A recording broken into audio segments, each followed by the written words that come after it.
Hello, my cosmic besties, and welcome back to my channel. Thank you for joining me here today.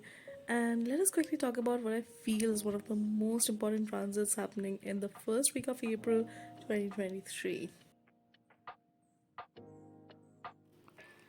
I know I'm a little late with these videos and I really wish I'd put them out earlier.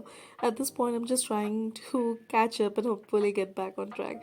And so today, I'll have another video coming out on the full moon in Libra happening on 5th of April. So if you would like to check that out, I'll have linked the video in the description down below. Thank you. Okay, so getting back to the topic. So getting back to the topic on hand, the most significant transit of this week is, and this is what I feel, is the Mercury ingress into Taurus and making a square with Pluto in Aquarius. So a square means that two planets are 90 degrees apart from each other. So it makes that right angle, it makes that square with another planet. And as you might be aware of, Pluto entered Aquarius on 23rd of March, and that has been one of the most significant shifts of this year.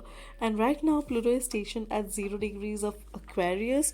So as soon as Mercury enters Taurus, it hits that square with Pluto at 0 degrees of Aquarius. Now, Pluto is the planet of death, of regeneration, of transformations, of rebirth, and so it seeks to transform wherever it is at. And Mercury is the planet of communication, it's the planet of thoughts, of brainwaves, of communication, right, of intelligence, and of organization. It's really associated with the nitty gritty. It's also the planet of innovations, of technology, which is why during Mercury retrograde, technology always takes a hit.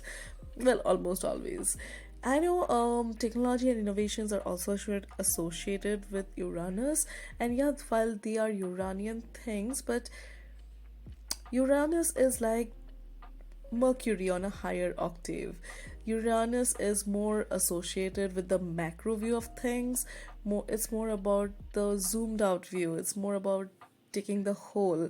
While Mercury really gets into the nitty gritty, it's really bothered with the details. How to make your to do list better. How can you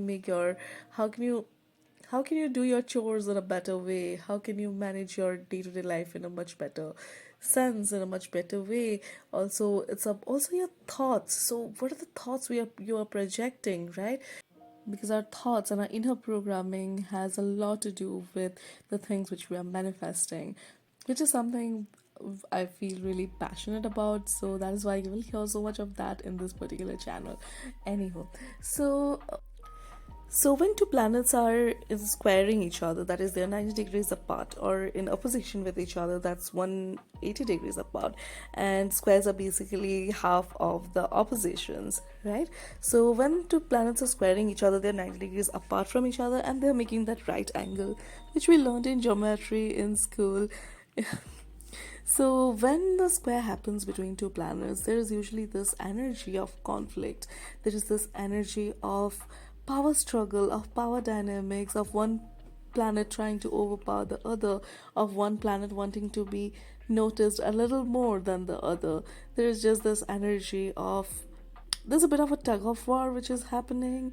And honestly, if you ask me, there is nothing wrong with squares or oppositions. I actually prefer hard aspects over the good aspects such as trines or sextiles, because from my personal experience, what I've seen is that when there are hard aspects in the sky, they bring with them an opportunity of growth, an opportunity to transform, to come out of our mold and become better in some way, right? As opposed to the good aspects, because when there are the good aspects, it's almost like we become more relaxed. There is that calming energy, and while both are great and both are important, there's nothing wrong with the so-called bad aspects or so-called hard aspects. Okay, and I would say that the hard aspects actually give us the kick or the motivation to make those changes in our life, to get up and get moving, as opposed to being relaxed and enjoying the vibe and the moment. And of course, we need everything. Balance is important, which is why we have both the aspects, both the good and the so called bad. Okay, So Pluto is stationed at 0 degrees of Aquarius, and Aquarius is the sign of the humanitarian, is the sign of the rebel, is the sign which believes in breaking the structures which are no longer working. Like Aquarius will take down that structure just because there's a structure. There is that energy which comes with planets in Aquarius, and Pluto being the planet of transformation, being the planet of death in this sign, is just going to emphasize those traits.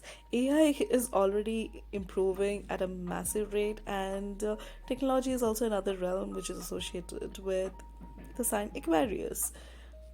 And Taurus is the great stabilizer. Taurus loves to stabilize stuff. Taurus loves to stabilize the things which Aries start, and it doesn't like that much of movement. It doesn't like that much of shift. It likes things as they are, and it likes to. It's like those big, huge trees, those old trees, those ancient trees which we have, which just like to stand there and put their roots in the earth and then just go deeper and deeper and deeper and spread across the globe if possible. There is just this energy. This is the energy of Taurus, and Mercury moving into the sign of Taurus is slow and plodding, and it likes to focus on similar topics of comfort, of stability, of home, of control, of rooting itself deeper, and similar topics. But what's happening with this square is quite the opposite, since Pluto is the great transformer, and Mercury has a very neutral energy to it, so it takes on the energy of whatever it touches. Like, if the planets are assigned genders, then Mercury is like the neutral planet, is the non gendered planet, is the fluid planet. So it takes on the vibe, it takes on the characteristics of the signs and the planets and the aspects and the things and the connections it makes. So this square, which Mercury is striking with Pluto, is going to emphasize on those Plutonian qualities of transformation, of growth, of rebirth.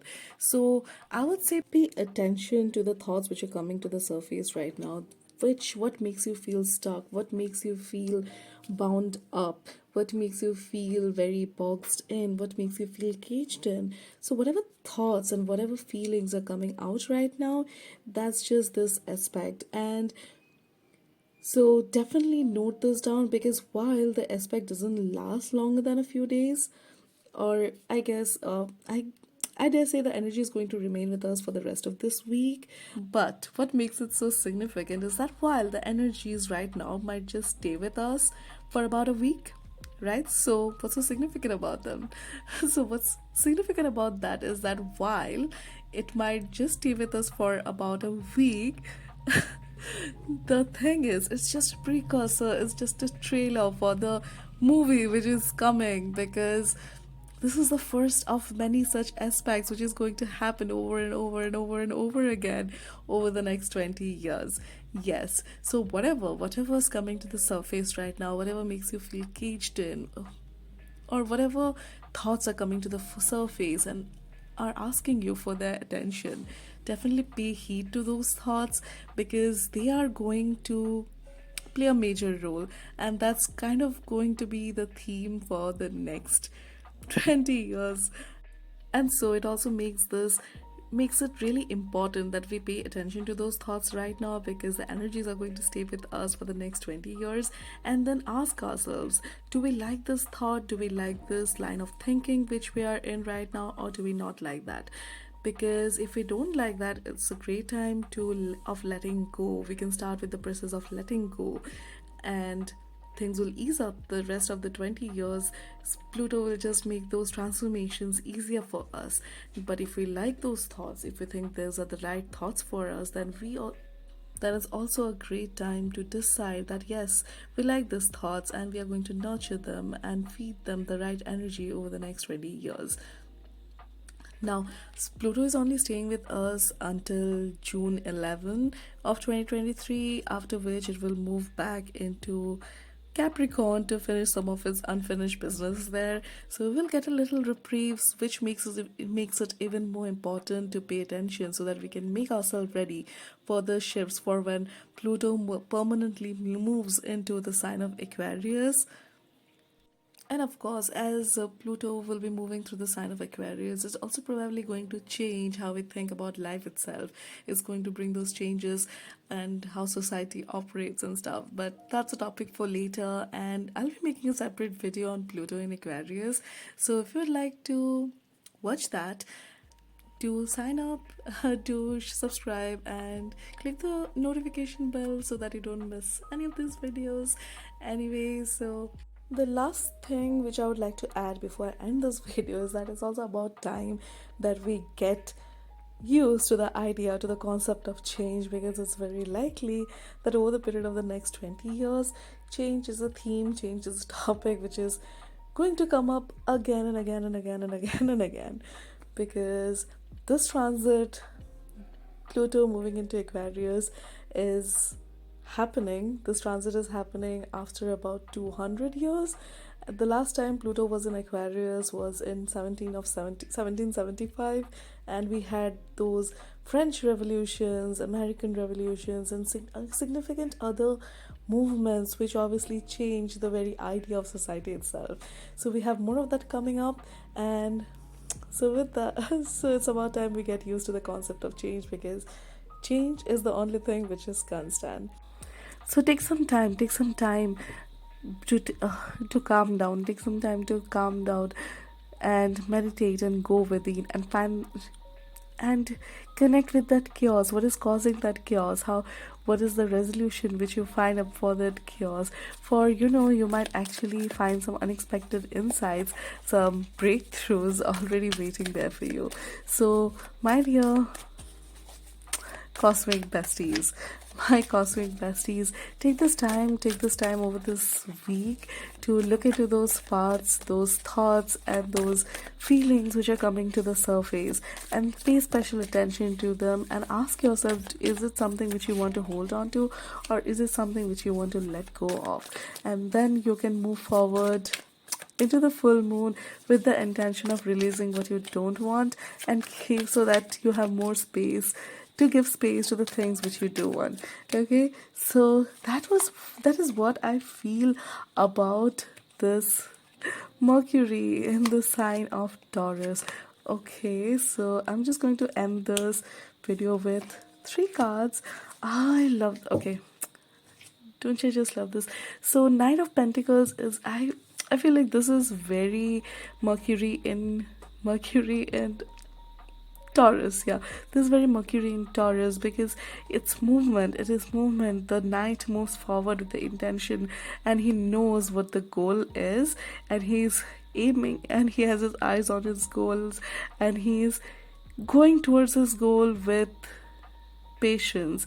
He knows that he doesn't have to rush, he doesn't have to bring the energy of rush into this thing in order to attain this thing. He can go to this thing comfortably, because this thing is just waiting for him. This thing is just waiting for him, and it will wait for him, because this thing is meant for him. So it's almost like using the law of attraction to get what you need, to get your desires.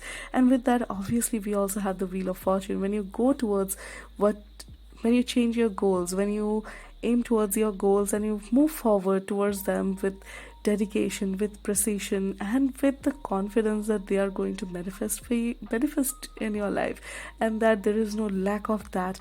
And so you don't have to run forward, you don't have to rush forward into manifesting the things, the manifesting the thoughts and the desires which you want in your life. So that gives you a chance to overpower the Wheel of Fortune. It's almost like taking control of the Wheel of Fortune and you deciding in which way you want to move forward. It's almost like breaking out of the cycle. It's breaking out of the cycle and then standing on top of the cycle. Obviously, we have not yet broken out of the cycle, but then there are always the cycles within the cycles which are always going on for us. So right now, when you move forward towards what you desire, what you want to keep, and what you want to let go, with the intention and with the knowing, with the inner knowing that whatever it is that you want, it is there for you, and it will wait for you. If it is meant for you, it will not pass you. When you go forward to into this thing with that confidence, with that surety, with that calmness, you get that power, you get the upper hand. And so it will wait for you because you have faith in this thing. And with that, there is growth. With that, you're moving forward towards your soul purpose.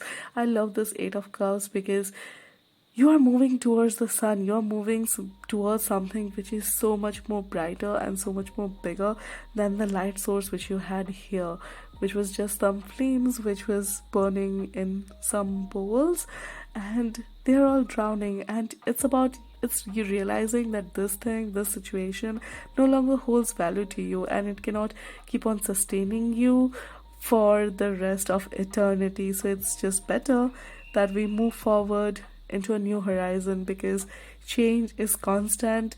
Things never remain the same. When one thing goes, when one door closes, it doesn't mean that we are stuck. It doesn't mean that we are stuck. All we have to do at those times is maybe look around, and we'll find that there are more doors just waiting there for us to knock at and to enter, and some doors might even be open. So that, my cosmic besties, is what I feel about this transit. It's a very interesting transit, and and as I said, like, it's a great time to be aware of what you're thinking and what you want to keep and what you want to discard, because with the upcoming full moon, you really use this knowledge which you have attained at this particular stage, and do the releasing work and keeping work accordingly. Okay, so thank you for watching, thank you for tuning in. If you like this video, if it resonated with you, to give this video a like, leave a comment down below, and subscribe for more videos like this, and I'll see you the next time. Bye.